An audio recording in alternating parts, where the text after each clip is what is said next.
నమస్తే అండి, ఎలా ఉన్నారు అందరూ? బాగున్నారా? నేనైతే బాగున్నానండి.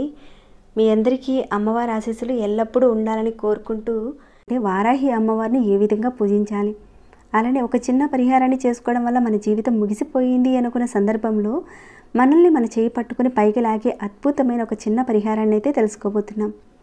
ప్రతి ఒక్కరికి సమస్యలు ఉంటాయి, కానీ కొందరికి క్లిష్ట సమస్యలు ఉంటాయి. ఇక జీవితం ముగిసిపోయిందనే సందర్భం వచ్చినప్పుడు ఈ ఒక్క దీపాన్ని వారాహి అమ్మవారి దగ్గర వెలిగించి పూజ చేసుకుంటే మనకు అదృష్టం వరిస్తుందండి. ఇక మన జీవితం ముగిసిపోయింది, ఇక జీవితం లేదనే సందర్భం ప్రతి ఒక్కరి జీవితంలో ఒక్కసారైనా వస్తుంది. అలాంటి సందర్భంలో సమస్యలు పరిష్కరించుకోవడానికి మిమ్మల్ని పట్టించుకునే నాదుడు అనేవారు ఒక్కరు కూడా కనిపించరు. సమస్య ఉంటే అక్కడ వాళ్ళని ఎక్కడ ఇబ్బంది పెడతామోనని వాళ్ళు పట్టించుకోకుండా వెళ్ళిపోతూ ఉంటారు. అందరూ కూడా మొహం చాటేస్తుంటారు. అలాంటి క్లిష్టంగా మారిన సందర్భాల్లో వారాహి అమ్మవారు నేనున్నానమ్మా మీ అందరికీ అని చెప్పి అమ్మవారు మన చెయ్యి పట్టుకుని ఆ కష్టాల నుంచి లాగుతారు. ఎవరైతే అమ్మవారిని నమ్మకంతో పూజ చేసుకుంటారో వారికి ఖచ్చితంగా మీకున్న కష్టాలకు ఒక దారి అనేది తప్పకుండా చూపిస్తుంది. జీవితం చేజారిపోతుంది అనే జీవితాన్ని మలుపు తిప్పి అదృష్టవంతమైన ఒక జీవితాన్ని అమ్మవారు మీకు ప్రసాదిస్తుంది.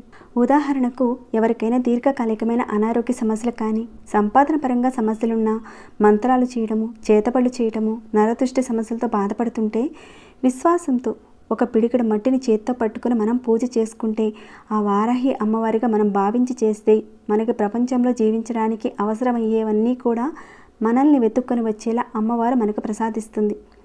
కానీ ఇక్కడ గుర్తుంచుకోవాల్సిన విషయం ఏంటంటే, పూర్తి విశ్వాసంతోనూ నమ్మకంతోనూ ఆ తల్లే దిక్కని ఆమె పాదాలను శరణ వేడి వారాహి అమ్మవారికి పూజ చేసుకోవాలి.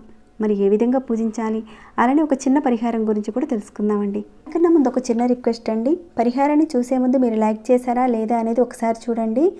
లైక్స్ అనేవి చాలా ఇంపార్టెంట్ అండి. మీరు చేసే ఒక లైక్ వల్ల ఈ వీడియో అనేది 10 మందికి రికమెండ్ చేస్తుందండి యూట్యూబ్. అలానే వారికి చేరి వారి లైఫ్కి కూడా మీరు హెల్ప్ ఇచ్చిన వారు అవుతారు. నాకు కూడా ఇలాంటి మంచి వీడియోస్ని మీ ముందుకు తీసుకొచ్చేలా కాస్త ఇంట్రెస్ట్ ఇచ్చిన వాళ్ళు అవుతారు. అలానే వీడియోని అయితే చివరి వరకు చూడండి, స్కిప్ చేయకుండా, లేదంటే సరిగ్గా అర్థం చేసుకోలేరు, మళ్ళీ కన్ఫ్యూషన్ వచ్చేస్తుంది. ఎప్పుడైనా ఒక పరిహారాన్ని పూర్తి నమ్మకంతో, విశ్వాసంతో, కాన్సన్ట్రేషన్ పెట్టి చేయాలండి. కాబట్టి అర్థం చేసుకుని స్కిప్ చేయకుండా పూజా పరిహారాన్ని స్టార్ట్ చేసుకోండి. ఇక సబ్స్క్రైబ్ చేసుకునే వారు ఎవరైనా ఉంటే సబ్స్క్రైబ్ చేసుకుని బెల్ ఐకాన్ తప్పకుండా ఆన్లో పెట్టుకోండి. ఇక పూజను ఎప్పుడు చేయాలి, ఏ రోజున ప్రారంభించాలనేది చూద్దామండి. ఈ పూజా పరిహారాన్ని ఎప్పుడు ప్రారంభించాలంటే పంచమి తిథి ఉన్న రోజున కానీ, లేదంటే శుక్రవారం రోజున కానీ, లేదంటే శనివారం రోజున కానీ. అంటే శనివారం రోజున శనిహోర సమయం ఉంటుంది కదండి. ఆ శనిహోర సమయం అంటే ఉదయం 6 గంటల నుంచి 7 గంటల సమయంలో ఉంటుందండి. అలానే మధ్యాహ్నం 1 గంట నుంచి 2 గంటల వరకు ఉంటుంది. అలానే సాయంత్రం 8 గంటల నుంచి 9 గంటలలోగా ఉంటుందండి శనిహోర అనేది. ఈ శనిహోర అనేది శనివారం రోజున వస్తుంది. ఈ పూజను మీరు ఎప్పుడు చేసినా కానీ సాయంత్రం సమయంలో, అంటే ప్రదోష సమయంలో 6 గంటల తర్వాత మనం పూజ చేసుకుంటే ఎక్కువ రెట్ల ఫలితాన్ని అనేది చూస్తారు. మీకు వీలైన ఈ 3 రోజుల్లో మీరు స్టార్ట్ చేద్దామనుకున్నారు, కొత్తగా స్టార్ట్ చేద్దామనుకున్నారు, మీరు ఎప్పుడైనా స్టార్ట్ చేయొచ్చు. లేదు అమ్మవారికి మేము ఆల్రెడీ పూజ చేస్తున్నాము అనేవారు మీరు కంటిన్యూ చేసుకోవచ్చు. అయితే ఇక్కడ తప్పనిసరిగా పూజలో వారాహి అమ్మవారి పటం కానీ, విగ్రహం కానీ ఉండాలా అంటే ఇక్కడ అలాంటిది ఏది కూడా అవసరం లేదండి. కొంతమంది వారాహి అమ్మవారి ఫోటో పెట్టుకుంటే ఏమైనా జరుగుతుందని భయపడుతున్నారు, నెగిటివ్గా చెప్తున్నారు కూడా. అలాంటి ప్రాబ్లం ఏమీ లేదండి. మీకు అలాంటి భయం ఉంటే మీరు పెట్టుకోకుండానే పసుపు గణపతిని ఏ విధంగా మీరు తయారు చేసుకుంటారో అదేవిధంగా కాస్త పసుపు తీసుకొని తయారు చేసుకొని ఆ పసుపు ముద్దకి బొట్టు పెట్టి, పువ్వులు పెట్టి, ఈ పసుపు ముద్దలోని అమ్మవారు కొలువై ఉన్నారని భావించుకొని ఆ పసుపు ముద్దలోకి అమ్మవారిని ఆవాహన చేసుకొని ఆ పసుపు ముద్దని వారాహి అమ్మవారిగా పూజించుకోవాలి. చాలామందికి మీలో తెలిసే ఉంటుంది, ముగ్గురమ్మల పూజా విషయంలో దుర్గా అమ్మవారు, లక్ష్మీ అమ్మవారు, సరస్వతీదేవి అమ్మవారు అంటే ఈ ముగ్గురమ్మల పూజల విషయాల్లో, అంటే పూజా విషయంలో పసుపు ముద్దలను తయారు చేసి పూజించడం అనేది చాలామందికి తెలిసే ఉంటుంది. మీలో ఎంతమందికి ఈ విషయం తెలుసు అన్నది కూడా నాకు కింద కామెంట్ ద్వారా తెలియచేయండి. అలానే ఇక్కడ వారాహి అమ్మవారిని కూడా పసుపు ముద్దగా తయారు చేసి అక్కడ అమ్మవారిని ఆవాహన చేసుకుని పూజ చేసుకోవచ్చు. అలా చేసుకున్నా కానీ మీరు ఊహించిన అద్భుతమైన ఫలితాలు, మార్పులను అయితే చూస్తారండి. ఇక పూజను మనం ఏ రకంగా చేయాలంటే ఇక్కడ ముందు మీ దగ్గర ఫోటో ఉన్న విగ్రహం కానీ, అంటే విగ్రహం ఉన్నా కానీ చక్కగా శుభ్రం చేసుకుని పసుపు కుంకాలు పెట్టుకోవాలి. తర్వాత పసుపుతో తయారు చేసిన వారాహి అమ్మవారిని అక్కడనేది శుభ్రం చేయకుండా నార్మల్గా అంటే పసుపు ముద్ర మళ్ళీ శుభ్రం చేయలేం కదండి, అలానే వారాహి అమ్మవారి పసుపు ముద్దని ఒక ప్లేట్లో పెట్టి ఉంచుకోండి.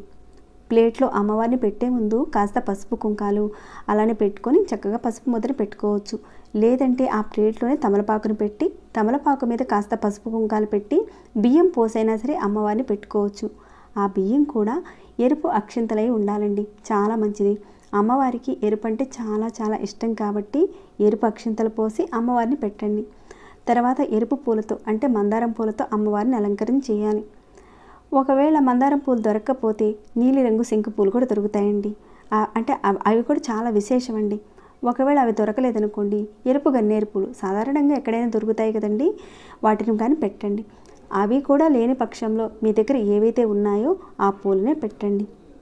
అలా అమ్మవారిని రెడీ చేసుకున్న తర్వాత ఒక మట్టి ప్రమిద తీసుకోండి. ఆ మట్టి ప్రమిద కొత్తది అవసరం లేదండి, ఇంట్లో వాడిందైనా పర్వాలేదు. తీసుకొని చక్కగా శుభ్రం చేసి పసుపు కుంకాలు పెట్టి అందులో మీరు నువ్వుల నూనె వేసి 2 ఒత్తులు కలిపి ఒక ఒత్తిగా వేసి ఉంచండి. తర్వాత ముందుగా మనం సిద్ధం చేసుకోవాల్సింది తెల్ల ఆవాలండి. ఈ తెల్ల ఆవాలకున్న అద్భుతమైన శక్తి గురించి పరిహారాల్లో ముందు వీడియోలో మనం చాలా వరకు చెప్పుకునే ఉన్నాం. ఇంట్లో ఉన్న నెగిటివ్ ఎనర్జీని తీసిపారేసేలా, అలానే మన ఒంటి మీద ఉన్న నెగిటివ్ ఎనర్జీని తీసిపారేసేలా ఈ తెల్ల ఆవాల్ని ఏ విధంగా ఉపయోగిస్తే ఉపయోగపడతాయన్న విషయం మీద కూడా నేను చెప్పాను ఇంతకుముందు. నెగిటివ్ ఎనర్జీని అలా తీసి చిటికలో తీసే శక్తి ఈ తెల్ల ఆవాలకు ఉంటుంది. వీటిని పసుపు ఆవాలంటారు, ఇంకా తెల్ల ఆవాలని కూడా అంటారండి. ఈ విధంగా తెల్ల ఆవాలతో మనం దీపారాధన వెలిగించడం వల్ల మంచి ఫలితాలు ఉంటాయి. త్వరలో మంచి మార్పునైతే చూస్తారు. ఈ ఆవాల్లో నుంచి మీరు లెక్క పెట్టుకొని ఒక 10 ఆవాలు తెల్ల ఆవాలు తీసుకొని ఈ దీపంలో వేసేయండి. దీనిని మీరు ఈ వారాహి అమ్మవారి ముందు వెలిగించాలి. ఇక నైవేద్యంగా చూస్తే ఇక్కడ పెద్దగా పెట్టనవసరం లేదండి, కాస్త పానకాన్ని పెట్టండి చాలు. లేదంటే మీ దగ్గర చిలకడ దుంపలు ఉంటే ఉడికించినవి పెట్టచ్చు, లేదంటే ఉడికించకుండానే చిలకడ దుంపలనైనా సరే అమ్మవారి ముందు పెట్టుకోవచ్చు. అలా వెలిగించిన తర్వాత దీపం ముందు కూర్చొని మనసారా అమ్మని నీ పాదాలే తల్లి మాకు శరణం తల్లి, మాకున్న కష్టాలు తీర్చమని చెప్పుకొని మనస్ఫూర్తిగా వేడుకోండి. ఇలా మీరు పంచమి తిథి రోజుల్లో కానీ, శుక్రవారం రోజుల్లో కానీ, శనిహోర సమయంలో కానీ మీరు ఎప్పుడైతే స్టార్ట్ చేస్తారో, ఇప్పుడు చెప్పుకున్న రోజుల్లో స్టార్ట్ చేశారనుకోండి, పంచమి తిథుల్లో చేశారనుకోండి పంచమి తిథుల్లోనే చేసుకోండి. లేదా శుక్రవారం చేశారనుకోండి శుక్రవారాల్లో, లేదా శనివార హోర సమయంలో చేశారనుకోండి శనివార హోర సమయంలోనే చేసుకోండి. లేదండి ఈ 3 సార్లు మేము చేసుకుంటాము అంటే మీరు చేసుకోవచ్చండి, చాలా చాలా మంచిది. ఇలా చేసుకోవడం వల్ల కొన్ని వారాల్లోనే మీకున్న సమస్య తీరిపోతుంది, ఒక చక్కటి పరిష్కార మార్గం కనపడుతుంది. మీ చీకటి జీవితాల్లో వెలుగును నింపుకోవడానికి ఈ 3 రోజుల్లో కానీ, లేదంటే నెలకొక్కసారైనా సరే వారాహి అమ్మవారికి దీపారాధన చేసుకోండి. ఇక్కడ ముఖ్యంగా గుర్తుంచుకోవాల్సిన విషయం ఏంటంటే, సాయంత్రం ప్రదోష సమయంలో అమ్మవారిని 6 గంటలు అయిన తర్వాతనే పూజను అనేది స్టార్ట్ చేసుకోవాలి. అమ్మవారి పాదాలను వేడుకుంటే త్వరలోనే మీకున్న సమస్యలన్నిటికీ కూడా పరిష్కార మార్గం చూపెడుతుంది. అలా పూజ చేసిన తర్వాత పసుపు ముద్దగా ఉన్న ఆ అమ్మవారిని బియ్యాన్ని ఏం చేయాలి అని మీకు డౌట్ వచ్చే ఉండొచ్చు, అది కూడా చెప్తానండి. మరుసటి రోజు ఆ పసుపు ముద్దని అంటే పసుపు అమ్మవారు ఉంది కదండి, ఆ అమ్మవారిని మీ ముఖానికి కానీ మంగళసూత్రాలకు కానీ రాసుకోవాలండి.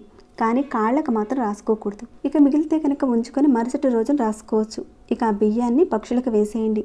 ఇక ఆ రోజున ఉపవాసం ప్రకారంగా చూసుకుంటే సాత్వికమైన ఆహారాన్ని మాత్రమే తీసుకోవాలి. కనీసం ఈ విధంగా మీరు ఒక 9 శుక్రవారాలు మీ వీలును బట్టి చేసుకోండి. ఇక సొంతంటి కళ నెరవేర్చుకోవాలనుకునేవారు ఉంటారు. భూమి గురించి, ల్యాండ్ గురించి తగాదాలు పడుతున్న, ఆస్తి పంపకాల విషయంలోనూ భూముల గురించి గొడవలు ఉంటాయి కదండి. ఇలాంటి తగాదాలు కానీ, కోర్టు కేసుల విషయంలో కానీ అమ్మవారిని కనుక పూజ చేసుకుంటే తొందరలో వాటి నుంచి బయటపడడానికి ఒక పరిష్కార మార్గం చూపిస్తుంది ఆ తల్లి.